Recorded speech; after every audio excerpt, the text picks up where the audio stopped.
नमस्कार, आप देख रहे हैं मातृभूमि में आपके साथ शोभना यादव।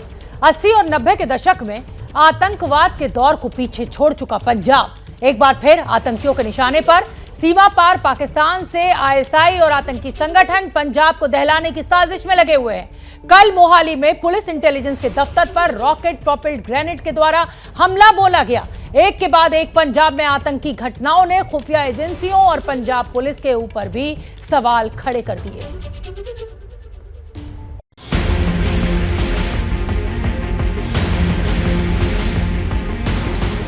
माइनर ब्लास्ट है और नुकसान अभी कोई नहीं हुआ, वो धमाका था माइनर। क्या पंजाब को फिर से सुलगाने की कोशिश में है पाकिस्तान? इन सवालों को मजबूत कर रही है ये तस्वीरें। ये वही रॉकेट प्रोपेल्ड ग्रेनेड है जिससे कल मोहाली में स्थित पंजाब पुलिस के इंटेलिजेंस हेडक्वार्टर को निशाना बनाया गया।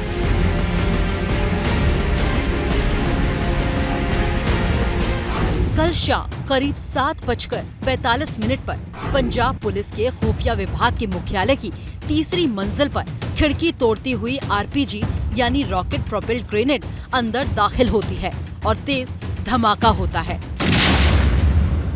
धमाके से पंजाब पुलिस के इंटेलिजेंस हेडक्वार्टर में अफरा तफरी मची, लेकिन आरपीजी के हमले में कोई बड़ा नुकसान नहीं हुआ। सीमेंटेड पोर्शन है इस खिड़की का, उसके ऊपर जाके रॉकेट प्रोपेल्ड ग्रेनेड जो है ये टकराता है। अगर ये आरपीजी डायरेक्ट शीशा तोड़ के जो है अंदर घुसता तो ज्यादा नुकसान जो है ये आरपीजी करता। फिलहाल ये तस्वीरें हैं, साफ दिख रहा है यहाँ पे आरपीजी के निशान जो है जिससे ये नुकसान जो है यहाँ हुआ है। पुलिस इंटेलिजेंस की बिल्डिंग पर यह हमला पंजाब की सुरक्षा व्यवस्था पर सवाल खड़े कर रहा है, लेकिन पंजाब पुलिस हमले के अगले दिन भी कुछ भी साफ साफ बताने की स्थिति में नहीं है। हम लोग पूरे एफर्ट्स कर रहे हैं, हमारे पास लीड हैं और जल्दी ही हम इस केस को सॉल्व कर लेंगे।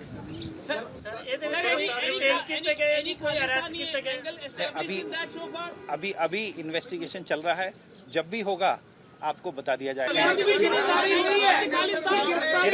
गिरफ्तारी होगी तो बता दी जाएगी। पंजाब की सुरक्षा का ये सवाल इसलिए भी बढ़ा क्योंकि पंजाब पाकिस्तान की सीमा से सटा राज्य है। इसीलिए आज सुबह एनआईए की टीम भी मोहाली में आरपीजी हमले की जांच टेरर एंगल से करने पहुंची। आज ही मोहाली आरपीजी हमले की जिम्मेदारी खालिस्तानी संगठन सिक्स फॉर जस्टिस के गुरपतवंत सिंह पन्नू ने ली और हिमाचल के सीएम जयराम ठाकुर को मोहाली हमले से सबक लेने की धमकी भी दी। मोहाली में आरपीजी हमले के तार भी सीमा पार पाकिस्तान से जुड़े हैं। खुफिया दस्तावेजों के हवाले से इस बात का खुलासा हुआ है कि पाकिस्तानी खुफिया एजेंसी आईएसआई एक बार फिर पंजाब को सुलगाने की कोशिशों में जुटी हुई है। उसने पंजाब में आतंकवादी गतिविधियों को अंजाम देने के लिए लश्कर ए खालसा नाम का एक नया आतंकी गुट बनाया है। इस नए आतंकी संगठन में शामिल लोगों को अफगान लड़ाकुओं द्वारा ट्रेनिंग दी जा रही है।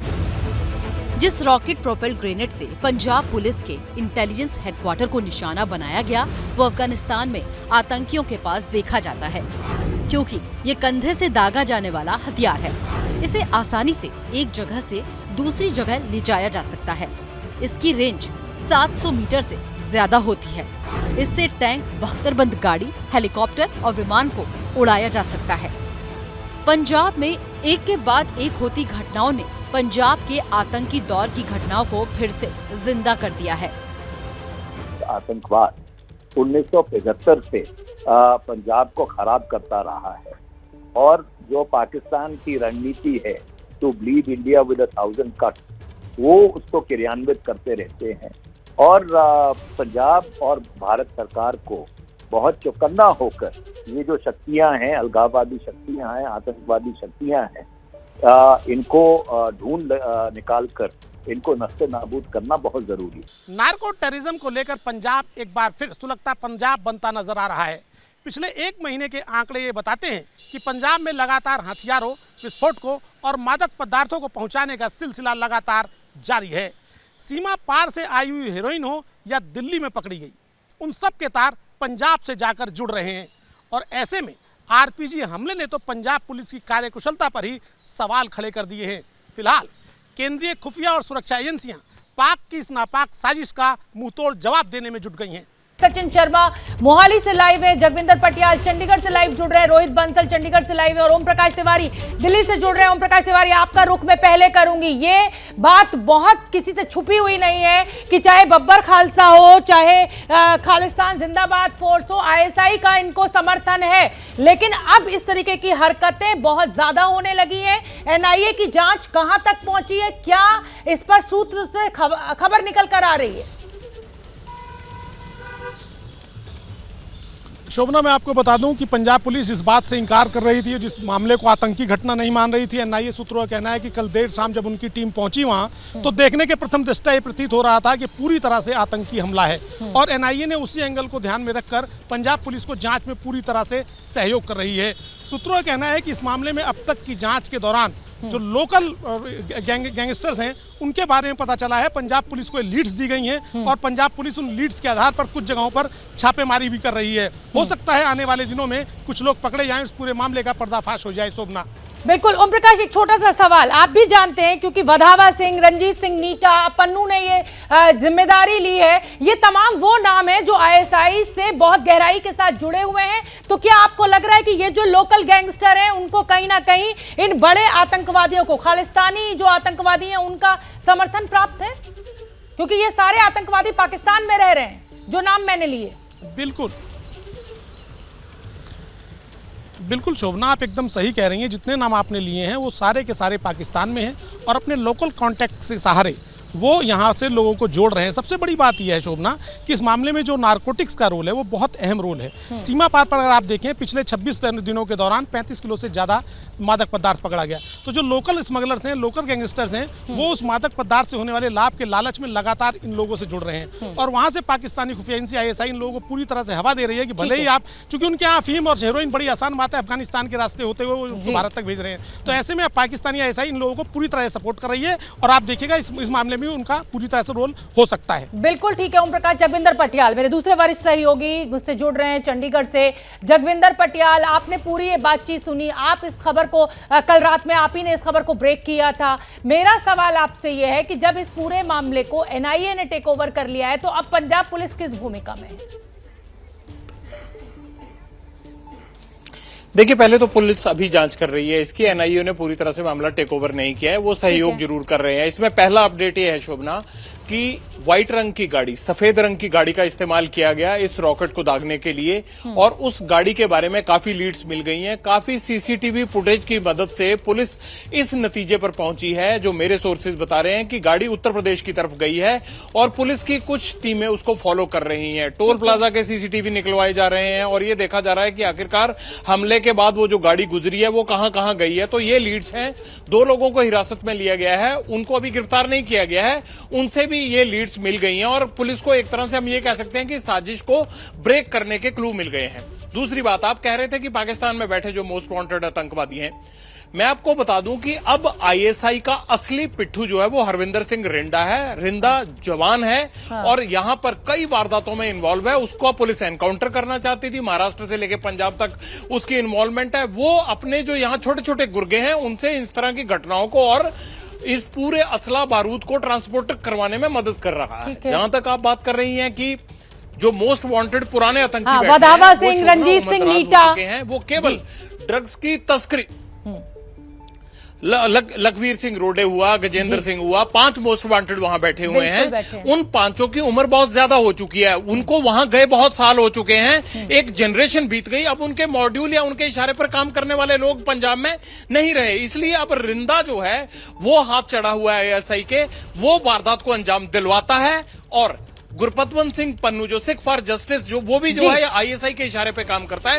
वो जिम्मेदारियां लेता है। ये एक मॉड्यूल अब काम कर रहा है। बिल्कुल ठीक है। जगविंदर पटियाल, आप बने रहिए क्योंकि जगविंदर पटियाल ने हमें बड़ी खबर दी है और बड़ी खबर यह कि पुलिस ने 2 लोगों को हिरासत में लिया है और सफेद रंग की एक गाड़ी जो लग रहा है कि इस्तेमाल की गई है उसका सुराग पुलिस ढूंढने में लगी हुई है। वो किस किस टोल प्लाजा से गुजरी है, ये कोशिश जानकारी जुटाने की कि आखिर कौन लोग उस गाड़ी में सवार थे और पाकिस्तान से और खालिस्तान जो ग्रुप है, जो खालिस्तानी आतंकवादी हैं, उनसे इस गाड़ी के तार कैसे जुड़ रहे हैं। अब मैं रुख करना चाहूंगी, मेरे साथ मेरे रोहित सहयोगी, मेरे रोहित बंसल जुड़ रहे हैं। रोहित बंसल सीएम ऑफिस के बाहर मौजूद हैं। रोहित, क्या अपडेट है? मुख्यमंत्री भगवंत मान ने डीजीपी के साथ बैठक की है, एनआईए की टीम भी वहां पहुंच चुकी है। जी बिल्कुल, अगर बात की जाए तो आज ही सुबह को एनआईए की टीम पहुंच चुकी थी और उन्होंने जो वहां से सैंपल है उनको कलेक्ट किया और आज पंजाब के डीजीपी की पंजाब के मुख्यमंत्री के साथ मीटिंग हुई और मीटिंग में बहुत सी जो बातें हैं वो डीजीपी पंजाब ने मुख्यमंत्री पंजाब के सामने रखी है कि इस मामले में कुछ लोगों को अरेस्ट किया और शाम होते हुए कुछ और लोगों को अरेस्ट किया जाएगा। पुलिस को एक बड़ी लीड मिली है कि किसने ये हमला करवाया है, कौन सा वो गैंग है जिसकी वजह से हमला हुआ और पुलिस को उनके पीछा कर रही है। जिस प्रकार से मेरे सीनियर जोगिंदर पटेल जी ने बताया कि यूपी की तरफ जो लीड मिली है उनके लिए ढूंढा जा रहा है। तो पंजाब पुलिस सुबह से लेकर कल रात से जांच में जुट गई थी और आज पंजाब के मुख्यमंत्री को पूरी उस चीज की ब्रीफिंग दी गई है कि बिल्कुल बिल्कुल जाहिर सी बात है कि पाकिस्तान की ये कोशिश है। आऊंगी रोहित मैं आपके पास। पाकिस्तान की ये कोशिश है कि कश्मीर के बाद अब पंजाब को जो है उसमें डिस्टर्बेंस पैदा किया जाए। सचिन शर्मा मोहाली में ग्राउंड जीरो पर मौजूद है। सचिन शर्मा, एनआईए की टीम वहां पर पहुंची है, क्या क्या जो साक्ष्य हैं वो जुटाए जा रहे हैं, क्या जानकारी आपके पास? जी, मैं इस वक्त जो इंटेलिजेंट विंग का हेडक्वार्टर है उसके बाहर खड़ा हूं और एनआईए की टीम यहां सुबह से पहुंची हुई है। जो क्लूज हैं, वाइटल क्लूज जो हैं, उसको कलेक्ट कर रही है एनआईए की टीम। फिलहाल जो जिस तरीके से इस घटना को अंजाम दिया गया, जिस थ्योरी पे एनआईए काम कर रही है, वो जरूर बताना चाहूंगा कि ये सामने जो बिल्डिंग है ये इंटेलिजेंस विंग की बिल्डिंग है और सामने जो खिड़की दिख रही है वो बिल्कुल तिरछी है, डायगोनल है जहां मैं खड़ा हूं और यहीं से इसी एंगल से एनआईए जो है जांच कर रही है। इसी एंगल से जो रॉकेट लॉन्चर का यूज किया गया ग्रेनेड फेंकने के लिए, इस बिल्डिंग के बिल्कुल जहां मैं खड़ा हूं लेफ्ट साइड को जो है एक चेक पोस्ट है और चेक पोस्ट क्योंकि एक बड़ा बोर्ड वहां लगा है और पेड़ है और उन पेड़ों से यहाँ का जो जहां विजुअल जहां मैं इस वक्त खड़ा हूं वो विजुअल जो है वो दिखते नहीं है, वहां विजिबल नहीं है प्लेस जो है। तो इसलिए इस जगह का इस्तेमाल जो है वो किया गया है यहां से रॉकेट लॉन्च करने के लिए। मैं कैमरा सहयोगी को कहूंगा कि थोड़ा सा कैमरा घुमाएं। यहां जो है एनआईए की टीम जो है अभी कुछ वक्त पहले 10 मिनट पहले एनआईए की टीम जो है तमाम इन्हीं झाड़ियों के पीछे जो है इन्वेस्टिगेशन जो है कर रही थी। यहीं से इसी एंगल से रॉकेट लॉन्चर जो है यूज किया गया जो ग्रेनेड फेंकने के लिए, क्योंकि जो सीमेंट जो है खिड़की पे टूटा हुआ है उसका एंगल भी हमने देखा जब दिन में एनआईए की टीम यहाँ आई थी तो जो वो डायगोनल जो है उसको पैमाइश उसकी कर रहे थे कि किस एंगल से जो है ये सीमेंट जो है टूटा है। तो एक बात जो है एनआईए की जो थ्योरी जो है उसके ऊपर हम समझ सकते हैं जो काम कर रहे हैं कि डायगोनली जो है झाड़ियों के पीछे जाहिर सी बात है कि सभी तरीके के छोटे बड़े साक्ष्यों को जुटाने की कोशिश में एनआईए लगी हुई है, पंजाब पुलिस लगी हुई है और क्योंकि ये तार जो हैं वो खालिस्तानी आतंकवादियों पाकिस्तान के आईएसआई से जुड़ रहे हैं, इसलिए ये बहुत गंभीर हो जाता है। और जगविंदर पटियाल हमारे सहयोगी, उन्होंने ये बड़ी खबर इस समय की दी है कि एक सफेद गाड़ी, ये माना जा रहा है कि उसका इस्तेमाल हुआ है और टोल प्लाजा के जरिए उस सफेद गाड़ी को खोजने की कोशिश लगातार चल रही है। 2 लोगों को हिरासत में भी लिया गया है, पूछताछ जारी। मिशन राजस्थान के लिए बीजेपी अध्यक्ष जेपी नड्डा आज सूरतगढ़ में मौजूद हैं। बूथ संकल्प सम्मेलन में हिस्सा लेने पहुंचे जेपी नड्डा ने यहां राज्य की कांग्रेस सरकार पर जमकर निशाना साधा। सुन लेते हैं क्या कुछ कह रहे हैं नड्डा साहब। और आपको जानकर आश्चर्य होगा, भारत मांगने वाला देश था, दे दो अल्लाह के नाम पर दे दो, जो भी हो दे दो, बाकी था। जब कोई हमारा प्रधानमंत्री बाहर जाता था तो यहाँ पत्रकार बोलते थे किस देश से क्या लाइएगा, कौन सा एड लेंगे आप, कौन सी चीज देंगे। आज मोदी जी जाते हैं तो दुनिया को देने जाते हैं, लेने नहीं जाते। ये बात हमको समझ,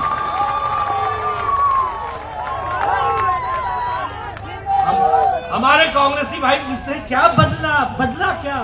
अरे तुम बेरोजगार हो गए, इससे ज्यादा और क्या बदलेगा? तुमको कहां दिखेगा कि क्या बदला?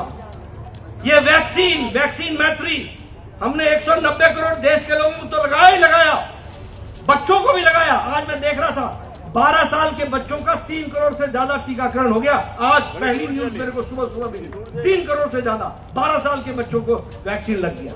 लेकिन आपको जान करके खुशी होगी कि 18.5 करोड़ वैक्सीन भारत ने, मोदी जी ने 100 देशों को पहुंचाई है। यह भी आपको ध्यान रखना चाहिए। और 48 देशों को 1.5 करोड़ वैक्सीन मुफ्त में दी है। भारत देने वाला बना है, ये भी आप सुनो। अभी बताइए, यूक्रेन में कोई देश अपने बच्चों को वापस लाया है? कोई देश? अमेरिका लाया क्या? यूरोप लाया क्या? ऑस्ट्रेलिया लाया क्या? कनाडा लाया क्या? अफ्रीका के देश लेके आए क्या? कोई नहीं लेके आया। ये मोदी जी हैं जिन्होंने 1 महीने में 23,000 बच्चों को वापस लेकर के आए। महीनों से चल रहे आर्थिक संकट के बीच राजपक्षे परिवार इमरजेंसी, इस्तीफे, कर्फ्यू का दांव चल चुके हैं, लेकिन विरोध की आग थमने का नाम नहीं ले रही है। कल ही हिंसक झड़प में 8 लोग मारे गए और 200 के करीब घायल हो गए।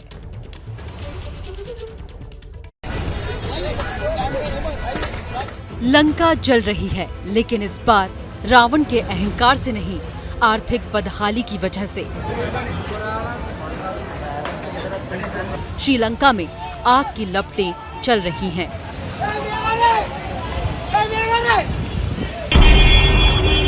आर्थिक संकट से पैदा हुए असंतोष की वजह से श्रीलंका में बेहद खतरनाक हालात हो गए हैं।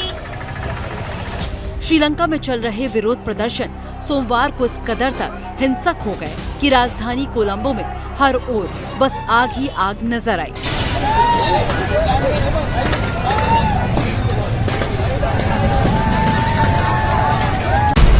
श्रीलंका के राष्ट्रपति गोटाबाया राजपक्षे ने शुक्रवार की आधी रात को इमरजेंसी लगा दी। बावजूद इसके श्रीलंका में हालात बेहद खतरनाक स्थिति तक पहुंच गए हैं।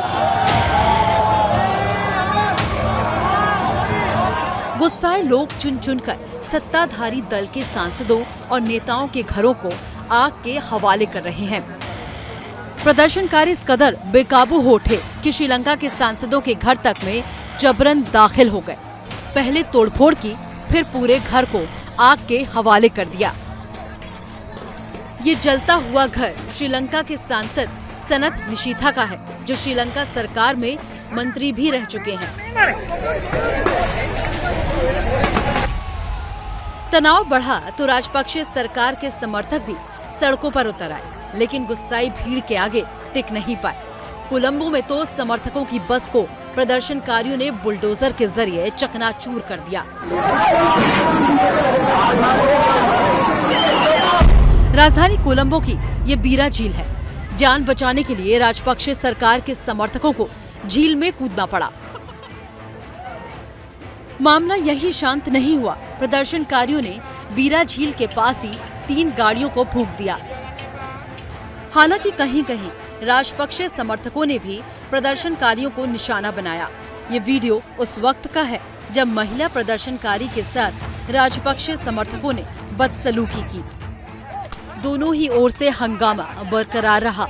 उकसाई भीड़ ने पत्रकारों से भी बदसलूकी और धक्का मुक्की की।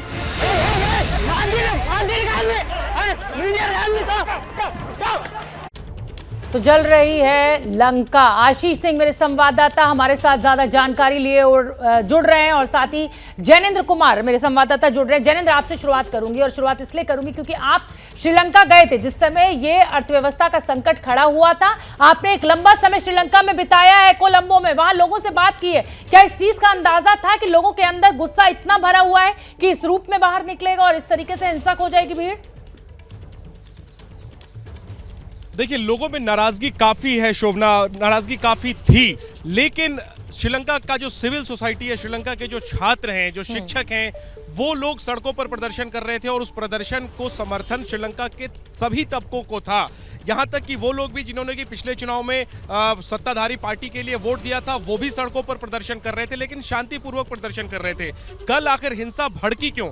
इसके पीछे कारण ये बताया जाता है कि कल सुबह के वक्त में, दोपहर से पहले, जो प्रधानमंत्री आवास है वहां पर सत्ताधारी पार्टी के काफी समर्थक बड़ी संख्या में वहां पर इकट्ठे हुए थे, और वहां से वे लोग जो है वो तकरीबन 3 किलोमीटर दूर गाले फेस पर जहां महीने भर से प्रदर्शन चल रहा था वहां पहुंचे और सरकार विरोधी प्रदर्शनकारियों के साथ मारपीट शुरू कर दी, बदसलूकी शुरू कर दी। तो ऐसे में पहले से जो लोग प्रदर्शन कर रहे थे, जो पहले से ही सरकार से नाराज थे और राष्ट्रपति का इस्तीफा मांग रहे थे, प्रधानमंत्री का इस्तीफा मांग रहे थे, उन्होंने अपना आपा खो दिया और इसके बाद स्थिति बिगड़ी। और जाहिर सी बात है, एक बार स्थिति बिगड़ी तो फिर असामाजिक तत्वों ने भी उसका फायदा उठाया होगा और इसके बाद देश भर में कोलंबो सहित पूरे श्रीलंका के अलग अलग इलाकों में आगजनी शुरू हो गई और हालात इस कदर बेकाबू हुए कि कई लोगों को अपनी जान भी गंवानी पड़ी, जिनमें की सांसद तक शामिल हैं। तो जाहिर सी बात है, हालात बिल्कुल बेकाबू हो गए। बिल्कुल जयेंद्र, आऊंगी मैं आपके पास। सरकार विरोधी प्रदर्शनकारियों को जो उकसाया गया वो है। बिल्कुल बिल्कुल आप सही और वाजिब वजह बता रहे हैं। आशीष कुमार सिंह भी मेरे साथ जुड़े हुए हैं। आशीष, जिस तरीके से सिंगला कम्युनिटी और तमिल कम्युनिटी, सरकार को कहीं ना कहीं सरकार की जिम्मेदारी थी कि दोनों के बीच मोहब्बत बना के रखी जाए, लेकिन बांटने की राजनीति वहां भी हुई। अर्थव्यवस्था आप संभाल नहीं पाए और उसी का खामियाजा है कि आज इस तरीके से श्रीलंका जैसी जगह में इस तरीके के हिंसक हालात हो गए। जी हाँ, बिल्कुल टोटल मिसमैनेजमेंट है और जो गुस्सा है शोभना, वो ये दिखाता है कि जो श्रीलंका की जनता है उसके अंदर अपनी ही सरकार के खिलाफ कितना एंग्स्ट है। सरकार से ज़्यादा अगर हम पॉइंटेड हो जाएं तो राजापक्षे परिवार के खिलाफ लोगों के अंदर कितनी नाराज़गी है और उसी वजह से ये नौबत यहाँ तक आ गई है कि इस तरह के सिविल वॉर की स्थिति सी पैदा हो गई है। बड़ा दिलचस्प है शोभना, आज जो भारत ने प्रतिक्रिया दिया है उसको भी देखना। आपको याद होगा कि ईस्टर्न टर्मिनल पोर्ट को लेकर के जब भारत वहां पर जापान के साथ मिलकर के इस पे काम कर रहा था, लोकल श्रीलंकन्स ने उसका प्रोटेस्ट किया था। काफ़ी एंटी इंडिया फीलिंग्स भी वहां पर पैदा हो गई थी, जिसको देखते हुए फिर श्रीलंका की सरकार को ही उसे रद्द करना पड़ा था और भारत को वेस्टर्न पोर्ट पर काम करने का ऑफर दिया गया था। इस एंटी इंडिया फीलिंग को दोबारा से बल ना मिल जाए, इस वजह से अगर आप आज देखें जिस तरह से भारत ने प्रतिक्रिया दी है और उसमें ये कहा है कि इंडिया कमिटेड है डेमोक्रेसी को रिस्पेक्ट करने के लिए श्रीलंका में, उस रिलीज को देख करके ये बात बिल्कुल स्पष्ट हो जाता है कि भारत को भी कहीं ना कहीं शोभना इस बात को लेकर के चिंता है कि ये जो कुछ भी श्रीलंका में हो रहा है उसमें भारत के नाम को ड्रैग ना किया जाए, कहीं एंटी इंडिया सेंटिमेंट्स दोबारा से वहां ना फैले। तो एक फ्रेंडली नेबर के तौर पर भारत भी ये कोशिश कर रहा है एड्स पहुंचा करके, डेमोक्रेसी को बल देने की बात करके कि जल्द से जल्द वहां की स्थिति सामान्य हो। लेकिन निश्चित तौर पर हम ये कह सकते हैं कि जिस तरह से ग्रॉस मिसमैनेजमेंट राजापक्षे परिवार ने किया, उसका नतीजा है कि आज हम लोगों को सड़कों पर इतनी बड़ी संख्या में बिल्कुल बिल्कुल आशीष और जैनेंद्र, ये नफरत की राजनीति है जो आज राजपक्षे परिवार के सामने इस रूप में सामने आ रही है। बहुत बहुत धन्यवाद आप दोनों का।